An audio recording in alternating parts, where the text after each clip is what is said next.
மதிமுகம் நேயர்களுக்கு வணக்கம். இது நேர்முகம். இன்றைய நேர்காணலில் சிறப்பு விருந்தினராக இணைந்திருப்பவர் மூத்த பத்திரிகையாளர் ராஜகம்பீரன் அவர்கள்.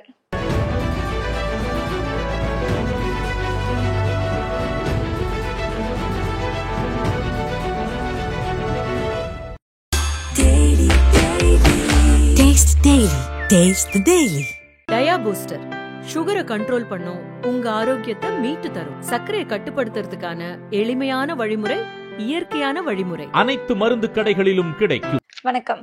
வணக்கம். நேர்முகம் நிகழ்ச்சியில சந்தித்ததுல மகிழ்ச்சி சார். அதிமுக அந்த கட்சியில எடப்பாடி பழனிசாமி அவர்களை அறிமுகப்படுத்தினதே செங்கோட்டையன் தான். இப்போ அவங்கள கட்சியோட அடிப்படை உறுப்பினர் அதுல இருந்தும் எல்லா பொறுப்புகள்ல இருந்தும் நீக்கம் பண்ணியிருக்காங்க. இதை எப்படி பாக்குறீங்க சார்? வரத்தை கொடுத்தா சிவனே தவிச்சான்னு ஒரு புராண கதை சொல்வார்கள்.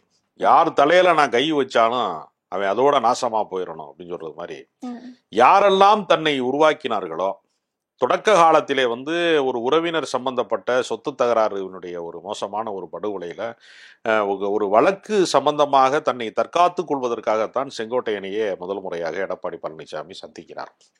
அப்படி அவரை அந்த வழக்கிலே இருந்து விடுவித்து காப்பாற்றி சிலுவம்பாளையத்தினுடைய கிளை செயலாளராக அவரை நியமித்ததே கூட செங்கோட்டையன் தான். அப்பொழுதே அவர் சட்டமன்ற உறுப்பினராக இருந்தார். இன்னும் சொல்ல போனால் எம்ஜிஆர் அவர்களினுடைய தொடக்க காலம் தொட்டு, அதிமுக தொடங்கிய காலம் தொட்டு அவர் அரசியலில் மிக தீவிரமாக இயங்கி வருகிறார். அதற்கு முன்பும் கூட அவர் அரசியலிலே எம்ஜிஆரினுடைய ஃபாலோவராகத்தான் இருந்திருக்கிறார். கட்சி தொடங்குவதற்கு முன்பும் கூட எம்ஜிஆரினுடைய பற்றாளராகத்தான் அவர் இருந்திருக்கிறார். அவர் என்ன பாதகமான செயல்களை செய்துவிட்டார்? கட்சி ஒன்றுபட வேண்டும், வலிமை பெற வேண்டும், அதிகாரம் பெறுவதற்கு நாம் உடைந்திருந்தால், தனித்தனி அணிகளாக இருந்தால், பிரிந்திருந்தால் எந்த சாத்தியமே வாய்க்காது, இனி ஒரு வாய்ப்பு கிடைக்காது, அதிமுக ஒரு வலிமை பெற்ற இயக்கமாக மாற வேண்டும் என்கிற கோரிக்கையை தானே சொன்னாரு. எப்பொழுதெல்லாம் அதிமுக ஒன்றுபட வேண்டும் என்கிற குரல் வருகிறதோ அப்பொழுதெல்லாம் அதிமுக ரெண்டுபடுகிறது, அல்லது மூன்றாக உடைகிறது, நான்காக உடைகிறது. ஏற்கனவே ஓபிஎஸ் அணி, ஏற்கனவே டிடிவி அணி, ஏற்கனவே சசிகலா அணி, இப்போது செங்கோட்டையன் அணி. தேவர் குரு பூஜைக்கு போனது ஒரு குற்றமா? ஏற்கனவே அதிமுக சார்பில் யாரும் போனதே இல்லையா? எல்லாரும் போயிருக்காங்களே. கட்சியிலிருந்து நீக்கப்பட்டவங்களை சந்திக்க கூடாது அப்படிங்கிறது கட்சியோட அடிப்படை விதி. அதை மீறினதுனாலதான் இவங்களை நீக்கம் பண்ணிருக்கோம் அப்படின்னு சொல்லியிருக்காங்களே சார். அது ஒரு காலத்திலே ஜெயலலிதா அவர்கள் திமுக காரர்களை சந்தித்தால் நடவடிக்கை எடுப்பார், மாற்று கட்சிக்காரர்களோடு உரையாடினால் நடவடிக்கை எடுப்பார். இன்றைக்கு மாற்று கட்சிக்காரர்களோடு கூட உரையாட முடிகிறது. அவன் கட்சிக்காரனுடைய தற்காலிகமாக நீக்கப்பட்டவர்கள், விலகி சென்றவர்கள், விலக்கப்பட்டவர்கள் ஏதோ ஒன்று சொல்றாங்க. டிடிவி தினகரனுக்கு அதிமுக என்கிற அடையாளம் இல்லவே இல்லையா? ஓபிஎஸ்க்கு அதிமுக என்கிற அடையாளம் இல்லவே இல்லையா? சசிகலாவுக்கு அதிமுக என்கிற அடையாளம் இல்லவே இல்லையா? இது எவ்வளவு மோசமான விஷயம். ஏறத்தாழ ஜெயலலிதாவையே ரிமோட் கண்ட்ரோலாக இருந்து இயக்கக்கூடிய ஆற்றல் பெற்றவராகத்தான் சசிகலா நெடுங்காலமாக இருந்தார். நிழல் அரசாங்கத்தையே நடத்தி கொண்டிருந்தார் என்பது அவரோடு பழகியவர்களுக்கு அனைவருக்குமே தெரியும். ஓபிஎஸ் அவர்கள் 3 முறை இடைக்கால முதலமைச்சராக இருந்திருக்கிறார். ஜெயலலிதா சிறைக்கு போகிற காலத்திலே இருந்து அவர் கடைசியாக சமாதிக்கு போற வரைக்கும் அவர்தான் இடைக்கால முதலமைச்சராக இருந்தார். எத்தனையோ காலகட்டங்களிலே, நெருக்கடி காலகட்டங்களிலே கட்சிக்கு உறுதுணையாக இருந்தவர்கள் தானே. டிடிவி தினகரனுடைய அறிமுகத்தினாலதான் ஓபிஎஸ் அவர்கள் இவ்வளவு பெரிய உயரங்களை தொட்டார். அப்ப சசிகலா இல்லாமல் டிடிவி கிடையாது, டிடிவி இல்லாமல் ஓபிஎஸ் கிடையாது, ஓபிஎஸ் உதவி இல்லாமல் எடப்பாடி பழனிசாமியும் கிடையாது. அந்த அரசாங்கத்தை மீண்டும் காப்பாற்றுவதற்கு அவர் உறுதுணையாகத்தானே இருந்தார். அதனால தானே நீங்கள் இணை ஒருங்கிணைப்பாளர் என்கிற ஒரு அங்கீகாரத்தை தந்தீர்கள். அதிகாரத்தில் இருக்கும் போதெல்லாம் கைகளை கோர்த்து கொண்டவர்கள் இப்பொழுது கட்சி தனக்குத்தான் வேண்டும், நான் தான் பொதுச் செயலாளர், என்னை தாண்டி இந்த கட்சி போயிடக்கூடாது என்பதற்காக யாரை வேண்டுமானாலும் துரோகி பட்டம் சாட்டுவது என்பது என்ன நடவடிக்கை? அவருக்கு இருக்கக்கூடிய அந்த பதவி வெறிதான் இதுக்கு காரணம் அப்படிங்கிற மாதிரி பேசப்படுது. அதாவது அவருக்கு குருட்டு, அதாவது என்ன சொல்வதுன்னா திடீர் அதிர்ஷ்டம் போல எல்லாமே வாய்த்து விட்டது. 30வது இடத்திலே தான் அவர் இருந்தார். முதன்மை இடத்திற்கு அவர் சேர்வதற்கு கூவாத்தூரினுடைய ஏல திருவிழாவிலே அவர் தான் அதிகமான ஏலத்தை கட்டி எம்எல்ஏக்களை விலைக்கு வாங்கினார். அந்த ஒரு தகுதியை வைத்துக் கொண்டு அரசியலிலே நெடுங்காலம் பயணித்து விடலாம் என்று நினைப்பது எவ்வளவு பெரிய வரலாற்று பிழை. இவர் பொதுச் செயலாளராக இருக்கிறார். அனைவரையும் நான் வரவேற்கிறேன், நீங்கள் எல்லோரும் என்னிடத்திலே வாருங்கள், நாம் ஒருங்கிணைந்து செயல்படுவோம் என்று சொல்வதற்கான துணிச்சல் ஏன் அவரிடத்திலே இல்லை? ஏன் அவரிடத்திலே அப்படி ஒரு தன்னம்பிக்கை கொஞ்சம் கூட அவரிடத்திலே இல்லை என்கிற கேள்வி இருக்கிறது. எடப்பாடி பழனிசாமி உருவாக்கிய கட்சி அது, அவர் நீக்குவதற்கு எம்ஜிஆர் உருவாக்கிய கட்சியா, அது எடப்பாடி பழனிசாமி உருவாக்கின கட்சியா? எம்ஜிஆர் தானே கட்சியை உருவாக்கினாரு. அந்த எம்ஜிஆருடைய மறைவுக்கு பின்பு ஜானகி அணி, ஜெயலலிதா அணி என்று 2 அணிகள் பிரிந்து கிடந்த போது வலிமை மிக்க அணியாக ஆளுகிற அரசாங்கமாக முதலிலே திகழ்ந்தது ஜானகி அம்மையாருடைய அந்த ஜானகி அணி தானே. அதை உருவாக்கியவர் ஆர். எம். வீரப்பன். அன்றைக்கு காளிமுத்துல இருந்து பல முக்கிய தலைவர்கள் எல்லாம் அந்த பக்கம் தான் இருந்தாங்க. நெடுஞ்செழியன்ல இருந்து மூத்த தலைவர்கள், 2ஆம் கட்ட தலைவர்கள் எல்லாரும் அந்த பக்கம் இருந்தாங்க. அத்தனை பேரும் ஜெயலலிதாவுக்கு எதிராகத்தான் இருந்தாங்க. ஜெயலலிதா மீண்டும் வந்து ஆர். எம். வீரப்பனை சேர்த்துக் கொள்ளவில்லையா? காளிமுத்து வந்து மேடை தோறும் வீரவசனம் பேசுவதை போல பேசுவார். பால்கனி பாவை, உனக்கு என்ன தெரியும், வந்து பசுமாட்டுக்கு போடுகிற புண்ணாக்கின் விலை தெரியுமா உனக்கு அப்படின்னு மேடை தோறும் பேசுவாரு. கடும் விமர்சனங்களை வைத்திருக்கிறாரு. அதுக்காக வந்து காளிமுத்தை வந்து கடைசி வரைக்கும் தள்ளி வைத்தார்களா? காளிமுத்து சபாநாயகராக வரவில்லையா? எத்தனையோ 2ஆம் கட்ட தலைவர்களை அரவணைத்து செல்லுகிற வாய்ப்பு தானே. நாவலர் நெடுஞ்செழியன் மாதிரி மூத்த தலைவர்களை எல்லாம் அரவணைத்து போனாங்கல்ல. இப்ப எல்லா மாற்று கருத்து உடையவர்களையும் தன்பால் ஈர்ப்பது தானே வந்து அரசியல்ல முக்கியமானது. வரிசையா வந்து கட்சியை விட்டு எல்லாரும் போங்க, அனாதையா போங்க எல்லாரும் அப்படின்னு சொல்றது என்ன வகையான நாகரிகம் அரசியல்? அவர்களுக்கு அந்த உரிமை இல்லையா? அவர்கள் வந்தால் என்னுடைய நாற்காலியை தூக்கி கொண்டு போய் விடுவார்கள், நான் பொதுச் செயலாளராக இருக்க முடியாது, அரசியலிலே எனக்கு வந்து எதிர்காலம் இல்லாமல் போய்விடும் என்று அச்சப்படுகிற கோழைத்தனம் எங்கிருந்து பிறக்கிறது? அப்ப நீ தகுதியற்ற தலைமை என்பதை அவர் ஒப்புக்கொள்கிறாரா என்கிற பல கேள்விகள் அதற்குள்ளே இருக்கிறது. அப்ப அரசியலை பொறுத்தவரையில எல்லாரையும் அரவணைப்பது, எல்லாரையும் ஒன்றிணைப்பது, எல்லாரையும் ஒருங்கிணைப்பது, எல்லாரையும் வந்து ஒரு குடையின் கீழே சேர்ப்பதுதான் அரசியல். நெல்லிக்காய் மூட்டையை அவுத்து விட்டது மாதிரி எல்லாரும் தப்பிச்சு ஓடி போங்கன்னு சொல்றதுல அரசியல் என்ன இருக்குது? அப்ப திமுகவினுடைய கூட்டணி வந்து வலிமையாக இருக்கிறது, அதிமுகவுக்கு கூட்டணி வலிமை இருக்கிறதா? செங்கோட்டையன் அவர்களுமே வந்து திமுகவோட பி டீம் அப்படின்னு இபிஎஸ் வந்து பதிவு பண்ணியிருக்காங்க சார். இதை எப்படி பாக்குறது, எப்படி புரிஞ்சுக்கிறது? அது வழக்கமாக சொல்லப்படுவது என்னன்னா, அந்த பி டீம் ஏ டீம் எல்லாம் வந்து எப்பவுமே சொல்லப்படுவதுதான். பல பேர் பலவிதமா சொல்லுவாங்க.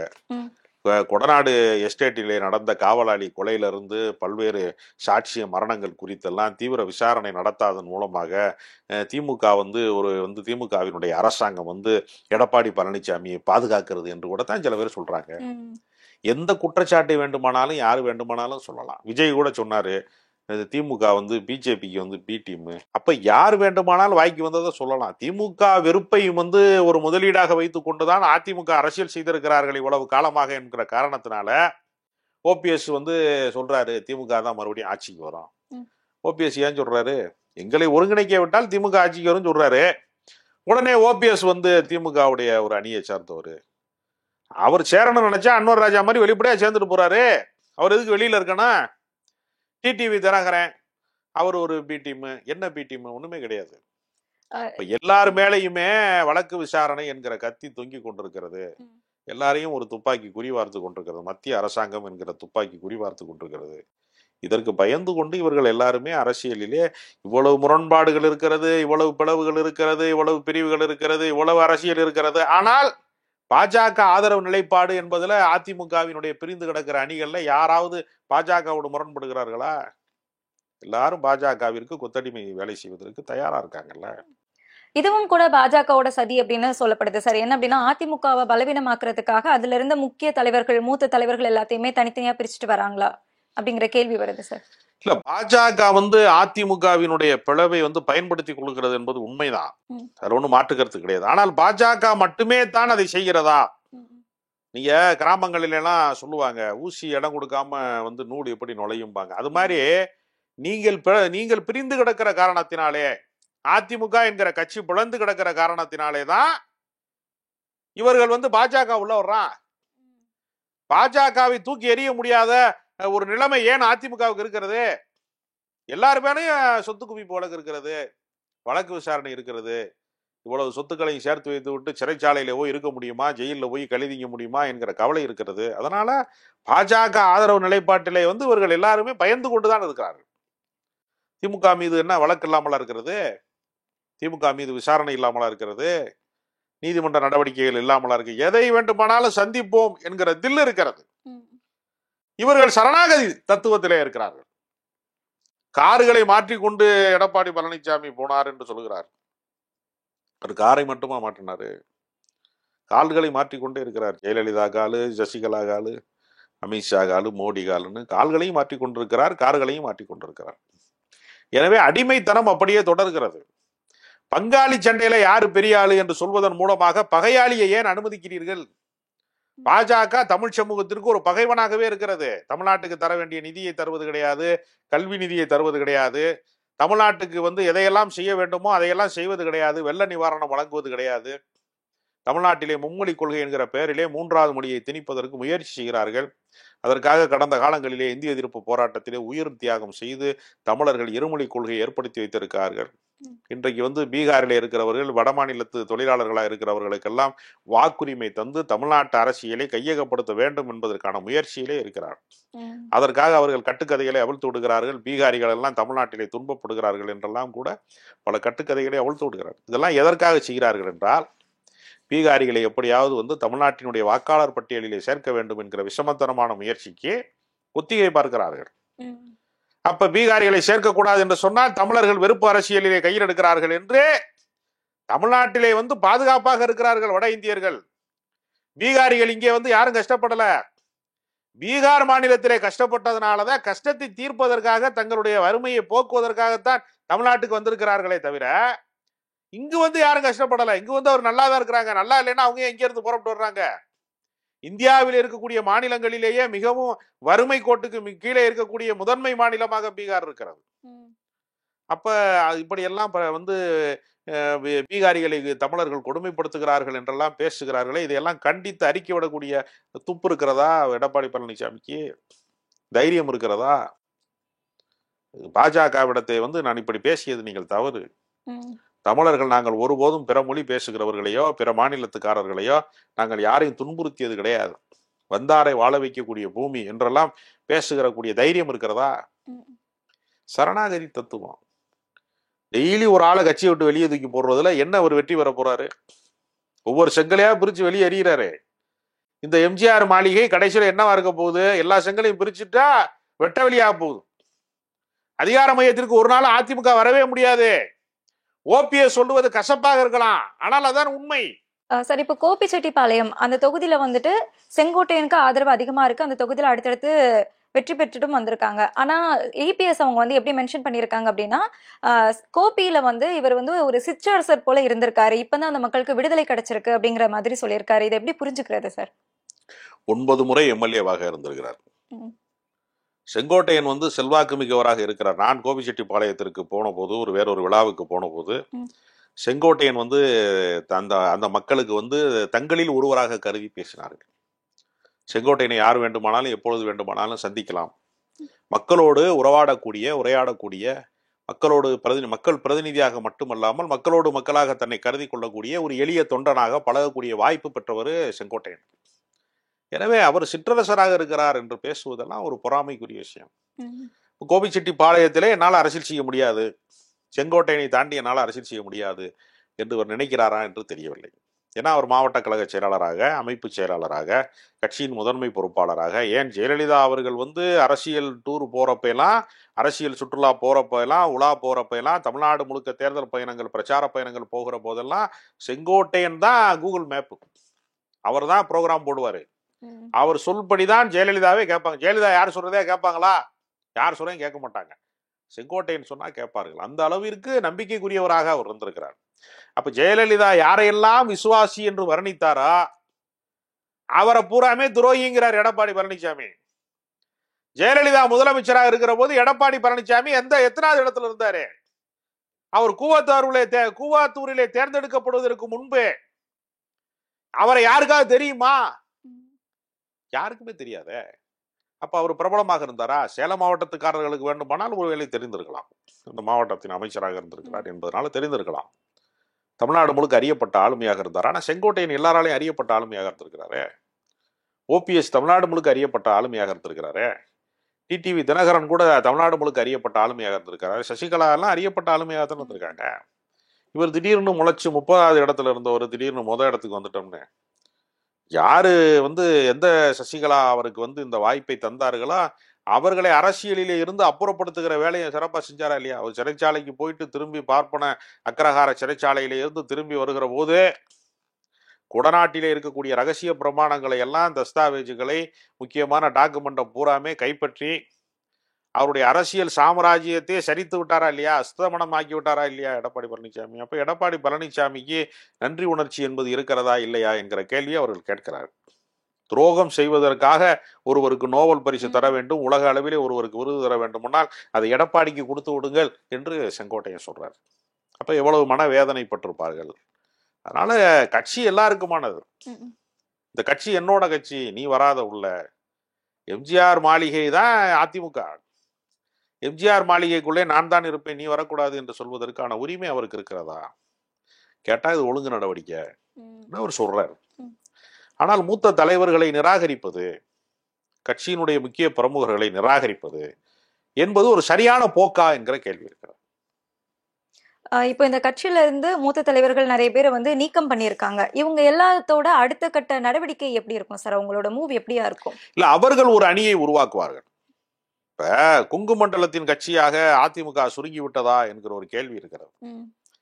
அப்ப தென் மாவட்டங்களிலே ஓபிஎஸ்க்கு ஒண்ணுமே செல்வாக்கு இல்லை. நாங்க அவர் சுயேட்சையாக நின்று நாடாளுமன்ற தேர்தலில் 3.5 லட்சம் வாக்குகள் வரைக்கும் பெற்றிருக்கிறார். அதிமுகவை பின்னுக்கு தள்ளி இருக்கிறார். இரட்டை இலையை வந்து டெபாசிட் இலக்க வைத்திருக்கிறார்.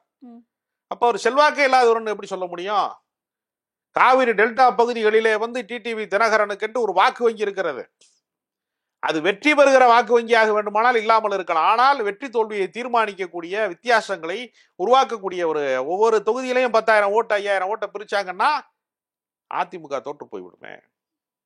அப்ப அதிமுகவின் வெற்றி தோல்வியை தீர்மானிக்கக்கூடிய இடத்துல தென் மாவட்டங்களிலே இரட்டை இலையை 3வது இடத்திற்கு தள்ளியது, டெபாசிட் இலக்க வைத்தது எல்லாமே இவர்களை அரவணைத்து போகாததனால் வந்த ஆபத்து தானே.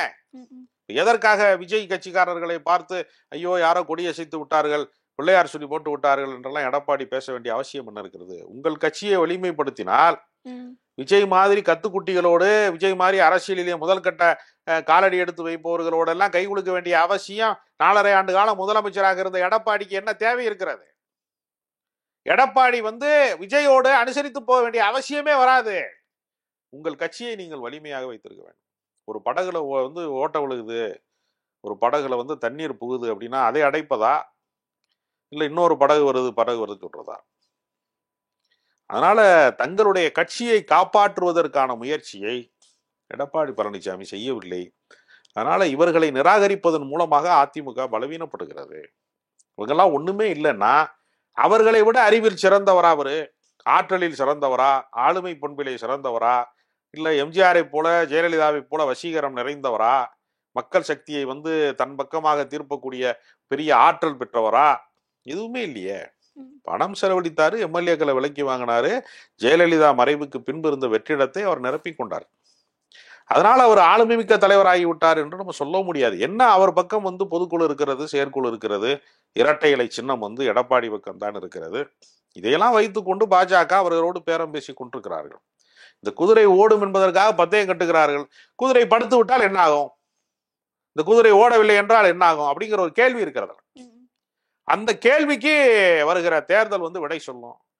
ஒருவேளை அதிமுக பெரிய பின்னடைவை சந்தித்தால் கட்சிக்குள்ளே வந்து ஒரு மிகப்பெரிய கழகம் ஏற்படும். அந்த உட்கட்சி கழகத்திலே எடப்பாடி பழனிசாமி தூக்கி வீசப்படுவார். இந்த நிலைமை வராமல் இருக்க வேண்டும் என்றால் அவர் எல்லாரையும் அனுசரித்து போவதுதான் அவருடைய அரசியல் எதிர்காலத்திற்கு நல்லது. அனுசரித்து ஒன்றிணைந்த அதிமுக மீண்டும் உருவாக வாய்ப்பு இருக்கா சார்? இப்பொழுது உடனடியாக அப்படி ஒரு வாய்ப்பு இல்லை.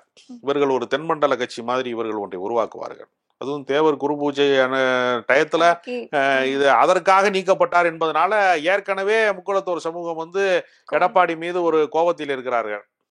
அதனால தென் மாவட்டம் மீண்டும் கொதிநிலைக்கு தான் போகும். அதிமுக அடியோடு வீழ்த்தப்படும். அதனால இது நல்லதற்கு அல்ல. ஆனால் இவர்கள் ஒரு அணியை உருவாக்குவார்கள். இந்த அணி யாரு கூட கூட்டணிக்கு போகும் சார்? ஏன்னா டிடிவி தினகரன் அவர்கள் வந்து 2026 களத்துல திமுகவுக்கும் தாவேகாவுக்கு தான் போட்டி அப்படிங்கிற மாதிரி இதுக்கு முன்னாடி பேட்டிகள்ல சொல்லியிருந்தாரு. அப்படிங்கும்போது இவங்க வந்து திமுகவுக்கு போவாங்களா இல்ல தாவேகாவுக்கு போவாங்களா சார்? திமுகவிற்கு போக மாட்டார்கள். திமுகவுக்கு போனா அவங்களுடைய இமேஜ் கெட்டு போயிடும். அதிமுகவினுடைய ஒரு முதன்மை சக்தியாக திகழ்ந்தவர்கள் திமுக பக்கம் நிற்க மாட்டார்கள். அதற்கு பதிலாக தாங்கள் ஒரு மாற்று அணியை உருவாக்குகிறோம் என்கிற பெயர்ல விஜய் மாதிரியான சக்திகளோடு இவர்கள் கூட்டணிக்கு போவார்களா என்கிற ஒரு சந்தேகம் இருக்கிறது. அதுக்கு வாய்ப்பும் இருக்கிறது. ஏன்னா விஜய் தனித்து அரசியலை இந்த தேர்தலை சந்திப்பது என்பது அவருக்கு ரொம்ப சிரமமானது. அவரால் ஒரு கட்சியினுடைய கூட்டத்தை கூட நடத்த முடியவில்லை. கட்சியை நிர்வாக ரீதியாக கட்டமைக்க முடியவில்லை. ஒரு நெரிசல் மரணத்திலே வீழ்ந்து கிடக்கிறவர்களை கூட வீடு தேடி போய் பார்க்க முடியவில்லை. காம்பவுண்டு கிடையாது, சந்துக்குள்ள வீடு இருக்கு, அதனாலதான் போகலை என்று கட்சியினுடைய முதன்மை பொறுப்பாளராக இருக்கக்கூடிய அருண்ராஜ் போன்றவர்கள் சொல்றாங்க. அப்ப மக்களை சந்திப்பதற்கே இன்னும் பயிற்சி படாத விஜய் போன்றவர்கள் இது மாதிரி மூத்த ஆளுமைகளை அனுசரித்து போவதன் வழியாக ஒருவேளை அவர்கள் கூட்டணி காண்பதற்கான ஒரு வாய்ப்பு இருக்கிறது. அப்படி இல்லை என்றால் பாஜக இவர்களை சமரசப்படுத்துவதற்கான வாய்ப்பு இருக்கிறதா, கடைசி நேரத்திலே ஏதாவது ஒருங்கிணைப்பு செய்வதற்கு வாய்ப்பு இருக்கிறதா? 2 சாய்ஸ் தான் இருக்கு. திமுக பக்கம் அவர்கள் வரமாட்டார்கள். அதிமுகவில இருந்து பிரிஞ்சு வந்தவங்களுக்கும் தாவேகாவில கதவு மூடப்பட்டிருக்கிறதா ஒரு தகவல் வெளியாகி இருக்கே சார், இது எப்படி பாக்குறது? இல்ல, அது அரசியல் அறியாமை. விஜய் ஒரு கற்பனை சாம்ராஜ்யத்திலே இருக்கிறார். அது பூமியிலும் இல்லாமல் வானத்திலும் இல்லாமல் திரிசங்கு சொர்க்கம் என்று சொல்வதை போல தன்னைத்தானே முதலமைச்சராக கற்பனையில் இருக்கிறார்.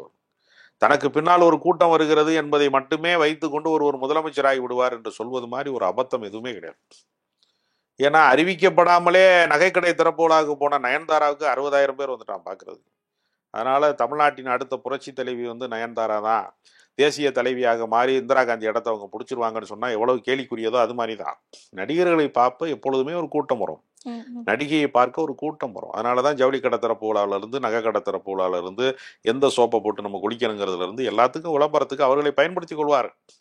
அதற்காக அவர்களெல்லாம் வழிகாட்டிகளாக மாறிவிட்டார்கள். அவர்களெல்லாம் காமராஜர் இடத்த கைப்பற்றிடுவாங்க, வரலாற்றிலே காந்தியின் இடத்திற்கு வந்துருவாங்கன்னு நம்ம சொல்ல முடியாது.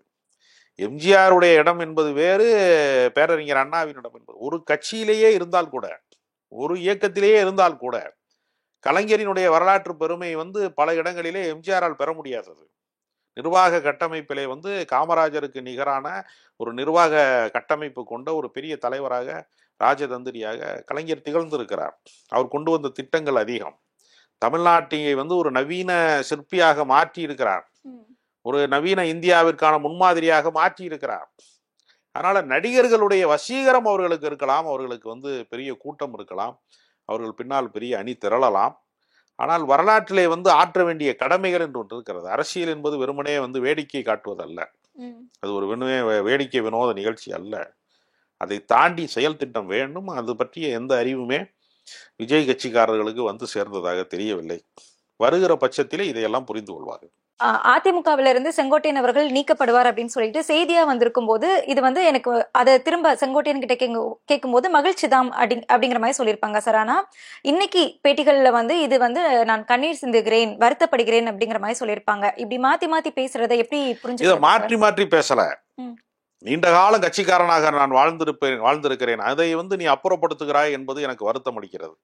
எடப்பாடி பழனிசாமி மாதிரி தற்கூரி தலைமையாக இருக்கிறார்கள், தகுதியற்ற தலைமை என்னை நீக்குவது என்பது அந்த துயரத்திலிருந்து நான் விடுதலை பெறுகிறேன் என்று 2 அர்த்தம் அதுல இருக்கிறது. அதனால தலைமையினுடைய நெருக்கடியிலிருந்து நான் தப்பிப்பதற்கு மகிழ்ச்சி அடைகிற அதே நேரத்திலே நீண்ட காலம் இந்த கட்சியிலே பயணித்தவன் என்கிற முறையில நான் கண்ணீர் சிந்துகிறேன் என்று சொல்கிறார். 2மே உண்மைதான், அதுல ஒன்றும் முரண்பாடு இருப்பதாக நான் கருதவில்லை. எடப்பாடி பழனிசாமி அவர்களோட தோல்வி கொங்கு மண்டலத்துல இருந்து தான் ஆரம்பிக்க போகுது அப்படின்னு முதலமைச்சர் மு க ஸ்டாலின் இதுக்கு முன்னாடி சொல்லியிருந்தாங்க. அதோட ஆரம்பமா இதை பார்க்கலாமா சார்? இல்ல, அதை நம்ம அரசியல்ல அப்படி உறுதியிட்டு சொல்ல முடியாது. ஆனால் கொங்கு மண்டலத்திலே அதிமுகவுக்கு செல்வாக்கு இருக்கிறது. அதனால் கூடுதல் கவனம் செலுத்தி திமுக அதை கைப்பற்ற வேண்டும். அவரிடம் இருக்கக்கூடிய கடைசி அஸ்திரம் அது மட்டும்தான், அவரிடம் இருக்கக்கூடிய கடைசி ஆயுதம் அது மட்டும்தான். எனவே கொங்கு மண்டலத்திலேயே ஒருவேளை அதிமுக தோற்றுவிட்டால் தமிழ்நாடு முழுக்க ஏற்கனவே அவர்கள் தோல்வி அடைவதற்கு, தமிழ்நாடு முழுக்க அவர்கள் தோற்று போவதற்கான வாய்ப்பு அதிகம். அதனால முதலமைச்சர் குறிவார்த்து சுட வேண்டும் என்று திமுக காரர்களுக்கு கட்டளையிட்டு இருக்கிறார். அதனால அங்கும் விழுந்து விட்டால் அதிமுக ஒரு பெரிய அழிவு காலத்தை நோக்கி சென்றுவிடும். தேய்பிறை காலத்திலே தான் இருக்கிறது, முழுமையான அமாவாசையாக மாறிவிடுமோ என்கிற அச்சம் அதிமுக தொண்டர்களிடத்தில் இருக்கிறது.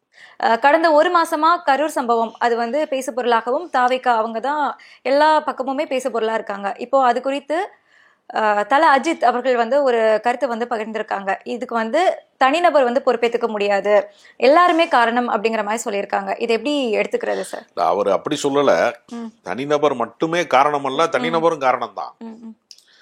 அதாவது கிரிக்கெட் பார்ப்பதற்காக ஆயிரக்கணக்கான ரசிகர்கள் 50,000 பேர் ஒன்று கூடுறாங்க. அங்கெல்லாம் விபரீதம் நடக்கிறது இல்லை, உயிர் பலி நடக்கிறது இல்லை. சினிமா ரிலீஸ் ஆகிற அன்னைக்கு நெரிசல்கள் வருகிறது. ம். சினிமா நடிகன் போனால் கூட்டம் நெரிசல் ஏற்படுகிறது. முறைப்படுத்தப்படாத கூட்டம் என்கிற காரணத்தினால ஒரு கும்பல் கூடுகிற இடங்கள்ல ம். பெரிய மக்களுக்கு உயிர் பலிக்கே காரணமாக அமைந்து விடுகிறதே. ம். இப்படிப்பட்ட நிகழ்வுகள் நடந்திருக்க கூடாது என்கிற அக்கறையோடு தான் அவர் பேசுறார். ரசிகர்கள் நடிகர்கள் மீது பேரன்பு கொள்வது தவறல்ல. உங்களுடைய அன்பு வரம்பு மீறி போகிற போது அது ஒரு வன்முறை களமாக மாறிவிடுகிறது அப்படின்னு சொல்லிட்டு அஜித் சொல்றாரு. ம். ஏன் புள்ள ஸ்கூல்ல இருந்து என்னால் கூட்டு வர முடியல, ஒரு சராசரி தகப்பனுக்கான வாழ்க்கையை என்னால் வாழ முடியல, ஏன்னா கூட்டம் வருகிறது, அது இம்சையா இருக்கு. அதனால ரசிகனுக்கு என்று ஒரு கோடு கிழித்து ஒரு எல்லை இருக்கிறது, அதே மாதிரி நடிகனுக்கு ஒரு எல்லை இருக்கிறது. இந்த கோட்டை நீ தாண்டி வராத என்று சொல்லுகிற ஒரு முயற்சியை தான் அவர் சொல்லியிருக்கிறார். அதனால இதை நியாயப்படுத்தி அவர் சொல்லலை. இப்ப ஒரு திரைப்படம் ரிலீஸ் ஆகுது, நல்ல கதையோட்டம் இருக்கக்கூடிய, திரைக்கதை இருக்கக்கூடிய, ரொம்ப ஒரு சிறந்த கலைப்படைப்பு ஒன்று உருவாகிறது. ஆனால் அது கிளாசிக் ஆடியன்ஸ்ன்னு சொல்லக்கூடியவர்கள் மட்டுமே அதை ரசிக்கிறார்கள். கூட்டம் வரவில்லை, அந்த படத்துக்கு, நல்ல திரைப்படத்துக்கு கூட்டம் வரவில்லை. ஏன் வரலை சார் அப்படின்னு கேட்டா, ஹீரோ கிடையாதுங்க அப்படின்னு சொல்றாங்க. அப்போ ஃபேன் ஃபாலோவர்ஸ் இருக்கிற ஹீரோக்களுக்கு மட்டும்தான் தேட்டரில் கூட்டம் வருது. முதல் 3 நாட்கள் ஒரு திரையரங்கத்தில் வெள்ளிக்கிழமை ரிலீஸ் ஆகிற ஒரு படத்தை ஒரு ஞாயிற்றுக்கிழமை வரைக்குமாவது ஹவுஸ்ஃபுல் ஆக்கலைன்னா அந்த படம் மிகப்பெரிய தோல்வி படமாக மாற்றப்படுகிறது. அப்போ ரசிகர் மன்றம் வைத்திருக்கிற நடிகர்களுக்கு தான் கோடிக்கணக்கிலே சம்பளம் கிடைக்கிறது. அப்போ இவன் ரசிகர் மன்றம் வைக்க ஒரு திரைப்பட நடிகன் என்ன செய்யறான், சில லட்சங்கள் வாங்குறவன் பல கோடிகள் வாங்குறான், சில கோடிகள் வாங்குறவன் நூற்றுக்கணக்கான கோடி எனக்கு கொடுன்னு கேட்குறான். பட்ஜெட்லாம் இன்னைக்கு 500 கோடிக்கு படம் எடுக்கிறான், 200 கோடிக்கு எடுக்கிறான், 1000 கோடி வசூல் ஆயிடுச்சு அப்படின்லாம் பேசக்கூடிய காலத்தில் போய் நிற்கிறோம். இந்த வசூல் செய்யக்கூடிய முறைமை எங்கிருந்து தொடங்குகிறது? ரசிகர் மன்றத்தினுடைய இந்த வெறி தான் கோடிக்கணக்கான ரூபாயாக மாற்றப்படுகிறது. அதனால ரசிகர் மன்றத்தை வைத்து தான் சம்பாதிக்கிறாங்க. அப்ப அவங்க என்ன நினைக்கிறாங்கன்னா, இவன் இப்படி வெறி பிடிச்சி அலைகிறது, ரிலீஸ் ஆகிற அன்னைக்கு போய் இவன் கட் அவுட் மேலே ஏறுறது, டிரான்ஸ்ஃபார்ம் மேலே ஏறுறது, லாரி மேலே ஏறி டான்ஸ் ஆடி கீழே விழுந்து சாகுறது, ரிலீஸ் அன்னைக்கு முதல் நாள் காட்சி பார்ப்பதற்காக முண்டி அடிப்பது, இதெல்லாம் செய்கிறான். நான் கோயம்பேடில் இருக்கக்கூடிய ஒரு திரையரங்கத்துக்கு, ரோஹிணி திரையரங்கத்துக்கு ஒரு முறை திரைப்படம் பார்க்க போகிறேன். ஸ்க்ரீன் பல உலக மேப்பு மாதிரி இருக்குது. என்னையான்னு சொல்லி மேனேஜர்கிட்ட கேட்குறேன் இன்டர்வல் விடும்போது. பாலாபிஷேகம் செய்கிறோம் ஹீரோவுக்கு அப்படிங்கிற பேரில் சூடான பாலை ஊற்றி விட்டாங்க ஸ்க்ரீன் மேலே. ஸ்க்ரீன் வெடிச்சிருச்சு, இப்போ மறுபடியும் ஆர்டர் பண்ணியிருக்கோம் அப்படின்னு சொன்னார். இந்த ரசிக வெறி இருக்குல்ல, இதை வளர்த்தெடுக்கிறார்கள். அவர்களுடைய வணிக வெற்றிக்காக, லாப வேட்டைக்காக, நடிகனுடைய மார்க்கெட் உயர வேண்டும் என்பதற்காக. இப்போ நீங்கள் ரஜினிகாந்த் எடுத்துக்கோங்க. ரஜினிகாந்த் அரசியலுக்கு வரப்போறார் என்கிற வதந்தி, வர வேண்டிய நேரத்துக்கு கரெக்டாக வருவார் என்று சொல்லப்பட்ட அந்த செய்தி, அதை உண்மை என்று நம்பி ரசிகர் மன்றத்தில் இருக்கிறவனெல்லாம் ஊருக்கு கொடியை கட்டிக்கிட்டு அவனா கார் எடுத்துக்கிட்டு சுற்றிட்டு தெரிஞ்சான். வைகோ அவர்கள் அரசியலிலே முதல் கட்டமாக அடியெடுத்து வைத்து மறுமலர்ச்சி திமுக என்கிற கட்சியை வழிநடத்தி கொண்டிருந்த போது, அந்த காலகட்டத்திலே தான், இவர் 94 காலகட்டங்களிலே ஒரு பேரெழுச்சியாக வைகோ கொண்டிருக்கிற போது, அந்த சில ஆண்டுகளுக்குள்ளே அடுத்த ஆண்டே கூட ரஜினிகாந்த் வரப்போறாரு என்று சொல்வதன் மூலமாக பாதி இளைஞர்கள் மதிமுக பக்கம் போக வேண்டிய இளைஞர்கள் ரஜினிகாந்த் பக்கம் போனா. ரஜினிகாந்த் கட்சியை ஆரம்பிக்கல. என்னாச்சு நிலைமை? ரஜினிகாந்தை நம்பிய இளைஞர்களுடைய கூட்டம் ஒரு தலைமுறை வீணாகிவிட்டது. ஏறத்தாழ அன்னைக்கு 30 வயசுல ரஜினிகாந்துக்காக கொடி பிடிச்சவன் பல பேர் இன்னைக்கு 60 வயசுக்காரன் ஆயிட்டான். ஒரு தலைமுறை கடந்து விட்டது. அரசியலிலே ஜெயித்திருக்க வேண்டிய மதிமுக முதல் கட்ட தேர்தலிலேயே ஒரு பின்னடைவை சந்தித்ததற்கு காரணம் ரஜினிகாந்த் இதோ வருகிறார் அதோ வருகிறார் என்று சொல்லக்கூடிய இந்த கவர்ச்சி அரசியல் தான் காரணம். ரஜினிகாந்த் குட்டையை குழப்பாமல் இருந்திருந்தால் தமிழ்நாட்டிலே ஒரு பெரிய சக்தியாக வைகோ போன்ற தலைவர்கள் வந்திருப்பார்கள். இந்த வரலாற்று பிழை நடந்ததற்கு என்ன காரணம்? நீங்க காமராஜருக்கு பின்னால் மிகப்பெரிய தலைவர் என்று வர்ணிக்கப்பட்ட பல நெடுமாறன் போன்ற தலைவர்கள் எல்லாம் அரசியல்ல ஜொலிக்காம போனதுக்கு என்ன காரணம்? எம்ஜிஆர் என்கிற சக்தி வந்ததுதான் காரணம். அப்ப எம்ஜிஆருடைய அரசியல் வரலாற்றையும் பல நெடுமாறனுடைய அரசியல் வரலாற்றையும் சமதட்டிலே வைத்து பார்க்க முடியாது. ஏன்னா பல நெடுமாறனுக்கு என்று ஒரு அரசியல் வரலாறு இருக்கிறதே. தமிழ் தேசிய அரசியலே, ஈழ அரசியலே, அதுல பிரபாகரனுடைய அரசியல்ல பல நெடுமாறன் ஆற்றிய பங்கு என்பது அளப்பரியது. அப்ப சினிமா நடிகனுக்கு பின்னால் திரள்கிற கூட்டம் என்பது எல்லா காலத்திலேயுமே தத்துவ அரசியலுக்கு, கொள்கை அரசியலுக்கு, கோட்பாட்டு அரசியலுக்கு பின்னடைவைத்தான் தந்திருக்கிறது. அதனால அஜித்குமார் ரசிகர்களை எந்த எல்லை வரைக்கும் நீங்கள் பயன்படுத்த வேண்டும் என்பதுல ஒரு விழிப்புணர்வு வேணும். ஒரு கிரிக்கெட் ரசிகனுக்கு அவன் ஒரு நாள் ஸ்டேடியத்தை உடைக்க மாட்டான். ஆனா சினிமா தியேட்டர்ல படம் போட்ட உடனே நாற்காலியை உடைக்கிறான், தூக்கிக்கிட்டு அடிக்கிறான், ஸ்கிரீனை கிழிக்கிறான். இந்த புத்தி தான் மாநாட்டுக்கு போன இடங்கள்ல மரக்கலை மேல ஏறி குதிச்சான், டிரான்ஸ்ஃபார்ம் மேல ஏறினா, எல்லா அட்டூழியம் பண்ணி மேற்கூரைகளின் மீது ஏறி உடைச்சான். நாமக்கல்ல போனீங்கன்னா மருத்துவமனையினுடைய உபகரணங்கள்லாம் 5 லட்சம் மதிப்புள்ள உபகரணங்களை எல்லாம் உடைச்சு விட்டாங்க. இந்த வெறி எங்கே இருந்து வருகிறது? இதுவே சினிமாவாக இருந்திருந்தா 41 உயிர் போயிருக்குமா? எல்லாரையும் காப்பாத்திருப்பார்ல. ஒரு குழந்தை குரல் வலை நெறிபட்டு சாவதை அவர் வேடிக்கை பார்த்து கொண்டிருப்பாரா? ஆனா நிஜத்துல அவர் கண்ணு முன்னாடி தானே எல்லா மரணங்களும் நிகழ்ந்தது. அவரால் ஒருவரையாவது காப்பாற்றிக் கொள்ள முடிந்ததா? தன்னை காப்பாற்றிக் கொள்வதற்காக பின்னங்கால் பிடரில் அடிக்க தப்பித்தோம் பிழைத்தோம் அவர் தானே ஓடுனாரு. கேட்டா போலீஸ்காரன் போக சொன்னான்னு பொய் சொல்றாங்க. காவல்துறை சொன்னதையெல்லாம் கேட்டிருந்தா இந்த நெரிசல் மரணமே நிகழ்ந்திருக்காது. விதிக்கப்பட்ட 11 நிபந்தனைகளை அவங்க பின்பற்றவே இல்லை. அதனால அஜித்குமார் ஒரு நியாயமான கருத்தை தான் அவர் சொல்லியிருக்கிறார். ஆனால் இந்த கசப்பான உண்மையை ஏற்றுக்கொள்வதற்கு ஒரு யாராவது தயாராக இருக்கிறார்களா அப்படின்னு பார்த்தா, எப்படி அஜித் எப்படி நம்ம விஜய் ரசிகர்களை பத்தி பேசலான்னு அப்படித்தான் அதை கொண்டு போவாங்களே தவிர, அஜித் சொன்னது உண்மையா பொய்யா, அவர் சொன்ன கருத்து சரியா பிழையா அப்படிங்கிற சிந்திக்கக்கூடிய மூளை இருக்குமாங்கிறது நமக்கு சந்தேகமா இருக்கு. இதை இப்படி மாத்தி எடுத்துட்டு போறாங்க சார். அவர் தனிநபர் மேல குற்றம் சொல்லவே இல்லை, எல்லாரும் பொறுப்புன்னு அஜித்தே சொல்லிட்டாரு, நீங்க என்ன தனிநபர் மேல குற்றம் வைக்கிறீங்க அப்படிங்கிற மாதிரி தாவேகா தரப்புல இருந்து எடுத்துட்டு போயிட்டு இருக்காங்க. இதை இல்ல அதை அவங்களுக்கு சாதகமான பாயிண்ட் அவங்க எடுத்துக்கிட்டாலும் அவர் அப்படி சொல்லலை. ரசிகர்கள் நீங்கள் ரசிகர்களை முறைகேடாக பயன்படுத்திட்டீங்கிறது தான் அவர் சொல்ல வர்றார். அது தேனை தேடி தேடி அலைகிறது வண்டு, அதையே தூக்கி தேன் குடத்துல போட்டா மூழ்கி மூச்சு அடைத்து செத்து போகிறது. எல்லாவற்றிற்கும் ஒரு எல்லை இருக்கிறது. நீங்கள் வரம்பு மீறி ஒருவரை நேசித்தால், வரம்பு மீறி நடந்து கொண்டால், வரம்பு மீறிய செயல்பாடுகளிலே நீங்கள் இறங்கினால் ஒரு விபரீதமான இடத்திலே அது முடிவுக்கு வந்து விடுகிறது. இப்போ பசும்பொன் அங்க போனதுக்காக ஒரு கட்சியே பிளவுபட்டு இருக்கு.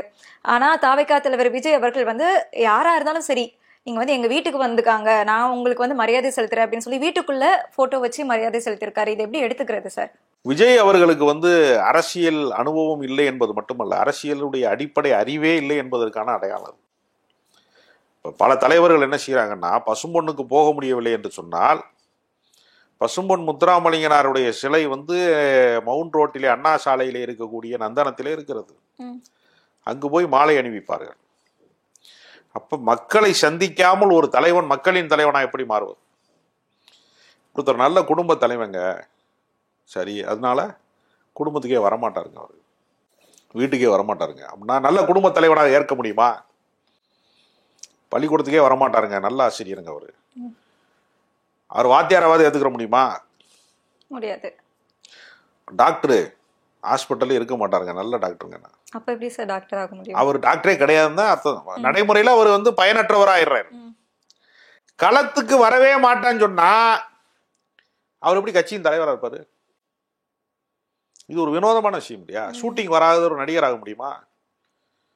இது அரசியல்ல மட்டும் எப்படி, நான் எதுக்குமே வரமாட்டேன், என் வீட்லயே போட்டோ இருக்கு, நான் வச்சு கும்பிடுவேன். ஒருத்தர் போட்டோ கடை வச்சிருக்கிறாரு, அவர் கார்ல் மார்க்ஸ் படம் வச்சிருக்கிறாரு, தந்தை பெரியார் படம் வச்சிருக்காரு, அம்பேத்கர் படம் வச்சிருக்கிறாரு, எல்லா தலைவர்கள் படத்தையும் வச்சிருக்காரு, வஉசி படம் வச்சிருக்கிறாரு. அதனால அவர் அனைத்து சித்தாந்தத்துக்கும் அவர் தலைவராகி விட முடியுமா? கள செயல்பாடு வேணும்ல. ஒரே ஒரு நாள் சுதந்திரம் வேணும் அப்படின்னு சொல்லிவிட்டு காந்தி போய் வீட்டுல படுத்துக்கிட்டாரா? சாதியை ஒழிக்கணும்னு ஒரே ஒரு நாள் கருத்தரங்கத்துல பேசிட்டு அம்பேத்கர் அதோட காலி ஆயிட்டாரா? தந்தை பெரியார் ஒரே ஒரு நாள் பகுத்தறிவு பேசிட்டு ஓய்வு எடுத்துக் கொண்டாரா? வாழ்நாள் முழுக்க அவர்கள் எல்லாம் உழைத்திருக்கிறார்கள். சுதந்திரம் வேண்டும் இந்தியாவுக்கு என்று 200 வருஷம் போராடி இருக்கிறான்.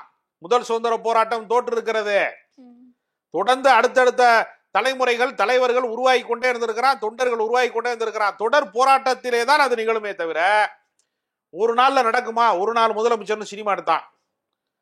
ஒரு நாள் முதலமைச்சர் ஒருத்தர் அப்படி சாதனைகளை செய்ய முடியுமா நடைமுறையில? கற்பனைக்கும் யதார்த்தத்துக்குமான இடைவெளியை வந்து கற்றுக்கொள்ளாமல் நம்மளை பார்த்தா பயங்கரமா கூட்டம் வந்துடும்னு சொல்லிக்கிட்டே திர்றாரு. இது ரொம்ப அபத்தமானது. ஏன்னா இதை விட மிகப்பெரிய செல்வாக்கு மிக்க தலைவர்களாக இந்த மண்ணிலே எம்ஜிஆர் போன்ற தலைவர்கள் இருந்திருக்கிறார்கள். இதை விட செல்வாக்கு மிக்க தலைவர்கள் பல பேர் இருந்திருக்கிறார்கள். ஒரு கட்சிக்கு அதிகமாக கூட்டம் வருகிறது என்பதனாலதான் அந்த கட்சி ஆளுங்கட்சியாக மாறுகிறது. அதனால இவர் சொல்வது என்பது தவறானது. ஏன்னா மெரினா பீச்சில் ஜல்லிக்கட்டு போராட்டத்துக்கு 10 லட்சம் பேர் திரண்டாங்க. கரூரிலே திரண்ட மக்கள் வெறும் 27,000 பேர் தான். அந்த பகுதி மக்கள் மெரினா பீச்ல வந்து எல்லாரும் சேர்ந்து திரண்ட கூட்டம். அதனால கூட்டம் எல்லா இடங்களிலும் திரளுகிறது. கூடி கூடி கலைவார்கள். சினிமா பார்க்கறதுக்கு கூட்டம் கூட்டமா சேருவாங்க, கூடி கலைந்துருவாங்க. ஒரு கொள்கை இருக்க வேண்டும், ஒரு லட்சியம் இருக்க வேண்டும், ஒரு தொடர் பயணம் இருக்க வேண்டும், அரசியலிலே தொலைநோக்கு பார்வை இருக்க வேண்டும். அவர்கள் தான் தொடர்ந்து இயங்க முடியுமே தவிர மற்றவர்கள் எல்லாம் கூட்டமாக கூடுவார்களே தவிர கூடி கலைந்து விடுவார்கள். அது நிலைக்கிற கூட்டமாக இருக்க முடியும். ஏன்னா கமலஹாசன் அவர்கள் வந்து தொடக்கத்திலே வந்து ரசிகர் மன்றங்களை ரொம்ப தீவிரமாக இருந்தபோது தவத்திரு குன்றக்குடி அடிகளார் சொன்னார், இவர்களை ரசிகர்களாகவே வைத்திருக்காதீர்கள், இதை நற்பணி மன்றமாக மாற்றுங்கள் என்று சொன்னபோது ரசிகர் மன்றத்தையே கலைத்து விட்டு நற்பணி மன்றமாக மாற்றுகிறேன் என்று சொல்லி அவர்தான் இரத்த தான முகாம்களை நடத்துவது, பள்ளி குழந்தைகளுக்கு பாடப்புத்தகங்கள் வழங்குவது என்கிற ஒரு முறையை அவர் தான் தொடங்கி வைத்தார் கமலஹாசன். அதனால எப்பொழுதுமே ரசிகர்களை நற்பணி செய்பவர்களாக தொண்டர்களாக மாற்றாமல் ரசிகர்களாகவே வைத்திருந்தால் அவங்களுக்கு அறிவு முதிர்ச்சி ஏற்படாது. மெச்சூரிட்டி பர்சனா அவன் ஒரு நாள் வரமாட்டான், அவன் சமூக செயல்பாட்டாளனாக மாறமாட்டான். சமூக செயல்பாட்டுக்குரியவனாக மாறாதவனை யாரும் தலைவனாக பார்க்க மாட்டார்கள். அதனால விஜயினுடைய இன்றைய போக்கு, அரசியல் போக்கு என்பது மிக மிகப்பெரிய பின்னடைவைத்தான் அவருக்கு தரும். வெறும் இன்ஸ்டாகிராமுக்குள்ள எலெக்ஷன் நடத்தினா தான் அவர் ஜெயிக்க முடியுமே தவிர வாக்குச்சாவடியிலே வரிசையில் நின்று ஓட்டு போடுகிறவர்களில 40 வயது கடந்தவர்கள் ஒருவர் கூட விஜய்க்கு ஓட்டு போட மாட்டாங்க. இந்த கரூர் சம்பவத்துல பாதிக்கப்பட்டவர்கள் 40 வயதுக்கு மேல இருக்கிறவங்க கூட விஜய்க்கு வந்து ஆதரவா தான் சொல்லியிருக்காங்க. தங்களோட குழந்தை போனாலும் போகட்டும், ஒரு பையன் போனா இன்னொரு பையன் இருக்கிறான் அப்படிங்கிற மாதிரி தானே சொல்லியிருக்காங்க. அவங்களுமே 40 வயதுக்கு மேல உள்ளவங்க, பெரியவங்க, முதிர்ச்சியானவங்க தான். பல அரசியல்ல பார்த்தவங்க. ஒரு ஆக்சிடென்ட் நடந்து விட்டது, இன்சூரன்ஸ் கம்பெனிக்காரன் வர்றான், ஒரு பணம் கட்டியிருக்காருங்க, உன் குடும்பத்துக்கு 10 லட்ச ரூபா தர்றேன் அப்படின்னு சொன்னா, தம்பி நீ கடவுள் மாதிரி வந்து கொடுத்தப்பா அப்படின்னு பாதிக்கப்பட்டவர்கள் சொல்லுவாங்க. நீனும் எனக்கு ஒரு புள்ள மாதிரி தான்ப்பா அப்படின்னு சொல்லுவாங்க. இப்போ நீங்கள் எங்கள் வீட்டுக்கு வர்றீங்க, எங்கள் அம்மா சொல்லும் நீனும் எனக்கு ஒரு மக மாதிரி தான் அப்படின்னு சொல்லும். அதுக்காக சொத்து பிரிக்கும் போது உங்களுக்கு பங்கு கொடுப்பாங்களா? ஒரு உறவு முறை சொல்லி பேசுவது, உணர்வுபூர்வமாக பேசுவது அப்படிங்கிற இடத்துல அப்படிலாம் பேசுவாங்க. ஒரு நிவாரணம் கொடுக்குறாங்க, பாதிக்கப்பட்ட குடும்பத்துக்கு ஒரு 20 லட்ச ரூபா கொடுக்குறாங்க, இந்த குடும்பத்தை தத்தெடுக்கிறேங்கிறாங்க, கல்வி செலவை பார்த்துக்கிறேன்னு சொல்றாங்கன்னு சொல்லும் போது விஜய் எனக்கு ஒரு புள்ள மாதிரின்னு சொல்லுவாங்க. அதுக்காக விஜய் வந்து தினசரி பணிவிடை செய்வாரா? வீட்டில் வந்து வயதான பெற்றோருக்கு வந்து எல்லா உதவியும் செய்வாரா? மருத்துவ உதவி செய்வாரா? பாதிக்கப்பட்ட குடும்பங்களில் போய் பக்கத்தில் போய் டெய்லி நிற்பார்? அவர் சொந்த தகப்பனையே பார்க்காம இருக்கிறாரு, அவரையே தள்ளி வைத்திருக்கிறார். எஸ்சி என்று சொல்லக்கூடிய அவருடைய தகப்பனாரையே அவர் சந்திப்பது கிடையாது. சொந்த குடும்பத்திலேயே அவர் ஒன்றா இல்லை. அவர் இவருக்கு மகனா மாறிடுவாரா? இதெல்லாம் வந்து நிவாரணம் கொடுக்கிற போது நெகிழ்ச்சியாக பேசுவதுதான். அதனால இன்சூரன்ஸ் கொடுக்குற மாதிரி தான் இது. இதை வைத்து கொண்டெல்லாம் வந்து பெரிய அரசியல் மாற்றம் வந்துடும் என்று தன்னைத்தானே ஏமாற்றிக் கொள்கிறார்கள். உண்மையாக இருக்க வாய்ப்பில்லை. அரசியல் மாற்றம் வந்து வரும் அப்படின்னு சொல்லப்படுது. ஏன்னா இப்போ வந்து மூத்த தலைவர்கள் பலரை வந்து பல கட்சிகள்ல இருந்து நீக்கிட்டு வராங்க. அவங்க எல்லாருமே வந்து தாவேகா கூட இணைவதாகவும், இது இணைஞ்சாங்க அப்படின்னா தாவேகா வந்து ஒரு பலமான கட்சியா மாறும் அப்படின்னு சொல்லப்படுது சார். தாவேகாவில் இப்போது இருக்கக்கூடிய 2ஆம் கட்ட தலைவர்கள் புதிதாக வேறு யாராவது இந்த கட்சிக்குள்ள வருவதை விரும்பவில்லை. அங்கு ஏற்கனவே ஒரு பெரிய மல்லுக்கட்டு நடக்குது. ஆதவ் அர்ஜுனா தான் முதன்மை பொறுப்பாளராக வர வேண்டும், பொதுச் செயலாளர் பொறுப்புக்கு வந்து புஷி ஆனந்த் பொருத்தமற்றவர் என்கிற நிலைமை அங்கே இருக்கிறது. ஏற்கனவே 2ஆம் கட்ட தலைவர்களுக்குள்ளே அங்கே வந்து மிகப்பெரிய தள்ளுமுள்ளு நடந்து கொண்டு இருக்கிறது. அதனால வெளியில இருக்கக்கூடியவர்கள் எல்லாம் வந்து வரவேற்கக்கூடிய இடத்துல தன்னம்பிக்கை வேண்டும். எப்பொழுதுமே என்னன்னா, என்னை தாண்டி ஒருவன் வந்து சென்று விடுவான் என்று அச்சப்படுகிறவன் யாரோடும் கை கொடுக்க மாட்டான், யாரோடையும் பேச மாட்டான். அதனால விஜய்க்கு அரசியல் தெரியவில்லை என்கிற காரணத்தினால சுத்தி இருப்பவர்கள் அவரிடத்திலே ஒரு பிரமையை உருவாக்கி நீதான் தம்பி அடுத்த முதலமைச்சர் என்று சொல்லி அவரை உசுப்பேத்தி ரணகலமாக்கி வச்சிருக்கிறாங்களே தவிர நடைமுறை சாத்தியமே இல்லை என்கிற இந்த கனவு எப்போது கலைக்கப்படும்னா 2026 தேர்தலில் பல தொகுதிகளில் இவங்க டெபாசிட் இழக்கும் போது தான் தெரியும். அப்போத்தான் தெரியும் அதிமுகனா என்ன, திமுகனா என்ன, காங்கிரஸ்னா என்ன, கம்யூனிஸ்ட் கட்சினா என்னன்னு அப்புறம் தான் தெரியும். இப்போது இருக்கக்கூடிய அரசியல் நிலைப்பாடு என்பது அவர்களுக்கு வெற்றியை தராது. ரசிகர்கள் வேறு, தொண்டர்கள் வேறு. இதைத்தான் கமலஹாசன் சொன்னார். கமலஹாசனை பார்க்கவும் கூட்டம் வந்துச்சு. ஆனால் அதெல்லாம் ரசிகர்கள் என்பது வாக்காளர்களாக மாற மாட்டார்கள். ஒருவேளை விஜய்க்கு பெரிய ஆதரவு இருக்கு என்று நம்புகிறவர்களுக்காக சொல்றேன். தமிழ்நாட்டில் 6.5 கோடி வாக்காளர்கள் இருக்கிறார்கள். அதுல 50 லட்சம் பேர் விஜய் ஆதரித்தால் கூட 6 கோடி பேர் அவருக்கு எதிராகத்தான் இருப்பார்கள். அதனால வெறுமனே 2K கிட்ஸு 18 வயசுக்காரன்ல இருந்து 30 வயசுக்காரன் மட்டுமே ஓட்டு போட்டுலாம் ஒருத்தர் முதலமைச்சர் ஆக முடியாது. குறிப்பிட்ட ஏஜ் குரூப் ரசிக்கிறதுக்கு இது ஒன்றும் சினிமா தேட்டர் கிடையாது. சினிமா தேட்டரில் தான் இந்த மாதிரி இளம் வயது பிரச்சனைகளை பற்றிய படங்கள் வருது. டியூடுன்னு ஒரு படம் வருதுங்க, லவ் டுடேன்னு ஒரு படம் வருதுங்க அப்படிங்கிறதுக்காக பிரதீப் ரங்கநாதன் படம் பார்க்கறது மாதிரி அல்ல சினிமா பார்க்கறது மாதிரி அல்ல தேர்தல் எல்லா ஏஜ் குரூப்புக்கும் இருக்கு. 50 வயசுக்காரன் ஓட்டு போடுவான், 40 வயசுக்காரன் ஓட்டு போடுவான், 70 வயசுக்காரன் ஓட்டு போடுவான், ஜாக போற கழுவியை தூக்கிட்டு கொண்டே ஓட்டு போட வைப்பான். அதுக்கெல்லாம் விஜயனா யாருன்னே தெரியாது. யாருப்பா அந்த தம்பின்னு அது கேட்கும். அதனால எல்லாருக்குமான தலைவராக மாறுவது என்பது அல்ல. ரசிகர்களுக்கு நீங்கள் பெரிய ஆளு. அனைத்து வாக்காளர்களும் நம்புகிற இடத்திலே விஜய் இருக்கிறாரா? நிச்சயமா இல்லை. அதனால விஜய் ஒருபோதும் எல்லாருக்குமான தலைவராக மாறிவிட முடியாது. நன்றி சார்.